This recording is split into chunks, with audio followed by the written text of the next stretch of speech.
नमस्कार दोस्तों, 24 GS education में मैं आपका तहे दिल से स्वागत करता हूं। आज मैं आपके लिए नोबेल गैस से संबंधित या अक्रिय गैस से या उत्कृष्ट गैस या दुर्लभ गैस से संबंधित जितने भी क्वेश्चन बनने वाले हैं, हम इस वीडियो में सारे के सारे कंप्लीट करने वाले हैं। तो हमारे साथ वीडियो के अंत तक जुड़े रहिए। तो सबसे पहले देखते हैं हम कि इस नोबेल गैस को किस किस नाम से जाना जाता है। तो सबसे पहला हो जाएगा क्या, नोबेल गैस, अक्रिय गैस, उत्कृष्ट गैस और दुर्लभ गैस। तो मैंने क्या बताया, नोबेल गैस, अक्रिय गैस, उत्कृष्ट गैस और दुर्लभ गैस के नाम से जाना जाता है। किसको?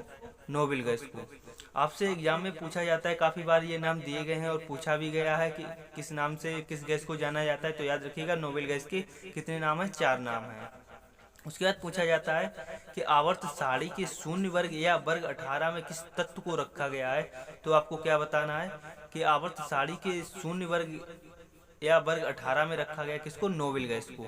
आपसे काफ़ी बार एग्जामों में पूछा गया है कि आवर्त सारणी के शून्य वर्ग में या वर्ग 18 में किस तत्व को रखा गया। तो याद रखिएगा, नोबेल गैस को रखा गया है। उसके बाद देखते हैं नोबेल गैस के बारे में। इन 6 गैसों या 5 गैसों से ही सर्वाधिक क्वेश्चन पूछे गए हैं, हमको सारी नहीं पढ़नी है। और जो हाइड्रोजन है, ये एक बार एग्जाम में पूछा गया था कि निम्न में से कौन सा नहीं है। तो आप याद रखिएगा, हाइड्रोजन नहीं है नोबेल गैस में, इसलिए मैंने लिख रखा है यहाँ पर। अब हम क्या करेंगे, एक एक करके सारी गैसों के बारे में पढ़ने वाले हैं, जिसमें आप देखेंगे कि जीनोन का सिंबल क्या है? XE। रेडोन का सिंबल क्या है? RA। और क्रिप्टोन का सिंबल क्या है? तो क्रिप्टोन का सिंबल क्या है? KR। उसके बाद देखते हैं हीलियम का सिंबल HE और नियोन का Ne और आर्गन को जानते हैं AR के नाम से। अब हम क्या करेंगे, अब हम एक एक गैस के बारे में विस्तार से पढ़ेंगे कि और इससे क्या क्या क्वेश्चन बनते हैं एग्जाम में और अभी तक क्या क्या पूछे गए हैं।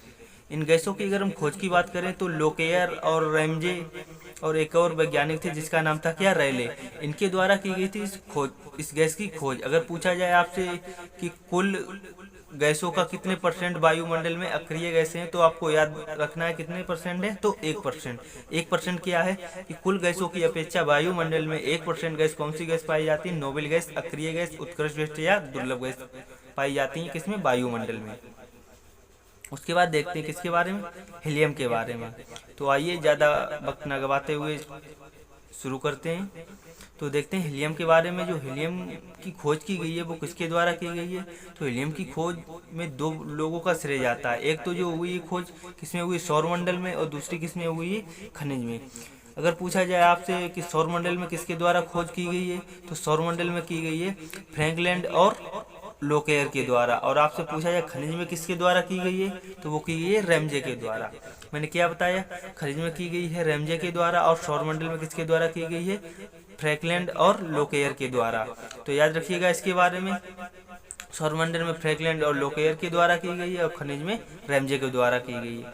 उसके बाद देखते हैं हम कि जो वायु का गुब्बारा होता है उसमें किस गैस का उपयोग होता है। तो आप याद रखिएगा, पहले जो गैस का उपयोग होता है वो होता था हाइड्रोजन का। वर्तमान में किसका होता है? वर्तमान में किया जाता है हीलियम का। और अगर आपको हीलियम ऑप्शन में नहीं मिलता है तो आप लगाइएगा क्या? नाइट्रोजन। तो याद रखिएगा, वर्तमान में अगर आपको हीलियम नहीं मिलता है तो ही नाइट्रोजन लगाइएगा, वरना आप हीलियम ही मारिएगा ऑप्शन में, परीक्षा में अगर आता है तो। उसके बाद देखते हैं गोताखोर या पर्वतारोही जो लेते हैं गैस, उसमें ले जाते हैं साथ में क्या क्या होता है। तो याद रखिएगा, उसमें 80% होता है नाइट्रोजन और हीलियम 20% होता है ऑक्सीजन। अब आप कहेंगे कि 100% ऑक्सीजन क्यों नहीं ले जाते? क्योंकि ऑक्सीजन इतनी ज्वलनशील है कि आपको याद होगा कि ऑक्सीजन की उपस्थिति में ही आग लगती है। अगर आप 100% ऑक्सीजन लेंगे तो आपका शरीर जल के राख हो जाएगा। इसी कारण जितने भी पर्वतारोही या गोताखोर होते हैं जो सिलेंडर में गैस ले जाते हैं उसमें 20% ही ऑक्सीजन होती है। जो आप गैस के रूप में श्वसन लेते हैं उसमें आप पूछेंगे उसमें कितने परसेंट, तो उसमें भी इतनी ही होती है। तो याद रखिएगा, कोई भी मनुष्य 100% ऑक्सीजन नहीं ले सकता है श्वसन के रूप में।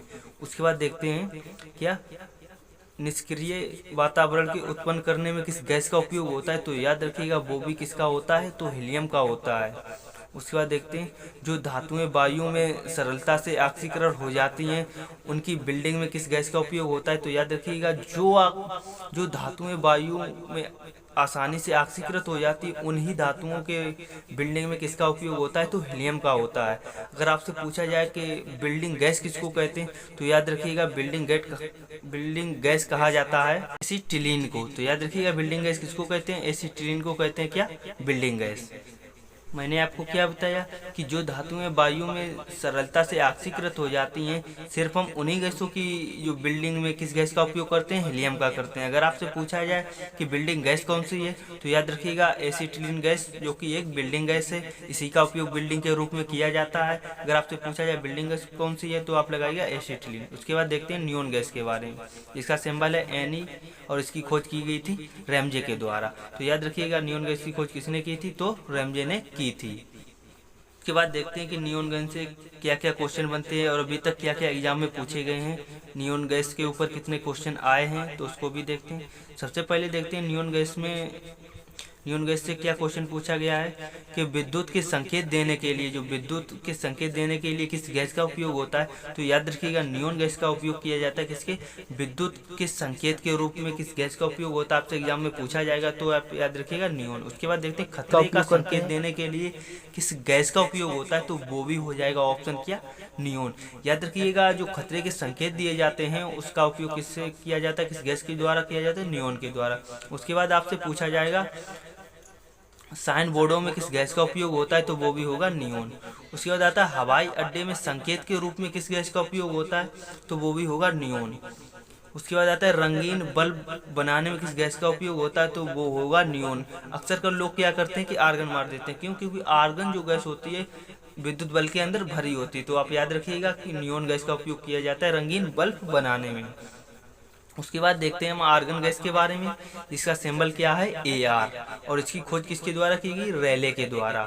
तो याद रखिएगा मोस्ट इंपोर्टेंट हो जाता है आर्गन गैस, और क्योंकि इसका उपयोग भी बहुत है, जो कि विद्युत बल्ब या ट्यूबलाइट होता है, इसके अंदर कौन सी गैस भरी होती है, तो आपको याद रखना चाहिए कि वो कौन सी होती है, आर्गन होती है। आपसे पूछा जाएगा एग्जाम में कि वायुमंडल की तीसरी सबसे बड़ी गैस कौन सी है, तो याद रखिए वायुमंडल की तीसरी सबसे बड़ी गैस है कौन सी, आर्गन, जो कितने परसेंट पाई जाती है, 0.93% पाई जाती है किसमें, वायुमंडल में। आपसे एग्जाम में पूछेगा आर्क बिल्डिंग में इसका उपयोग किया जाता है, या फिर आर्क बिल्डिंग में किस गैस का उपयोग किया जाता है, तो आर्क बिल्डिंग में किया जाता है आर्गन का। उसके बाद देखते हैं जीनोन, जिसका सिंबल है क्या, Xe। जीनोन से काफ़ी क्वेश्चन नहीं बनते हैं, सिर्फ 2 ही 3 बनते हैं क्या, इसको स्ट्रेंजर गैस कहते हैं, और सर्वाधिक योगी बनाने वाली कौन सी गैस है, तो वो है जीनोन। उसके बाद देखते हैं इसकी खोज किसने की, इसकी खोज की 2 लोगों के द्वारा, एक है रैमजे और दूसरे हैं टैबर्स। तो याद रखिएगा इसकी खोज 2 लोगों के द्वारा की गई है, एक है रैमजे, दूसरे हैं टैबर्स। उसके बाद देखते हैं किस गैस के बारे में, क्रिप्टॉन के बारे में।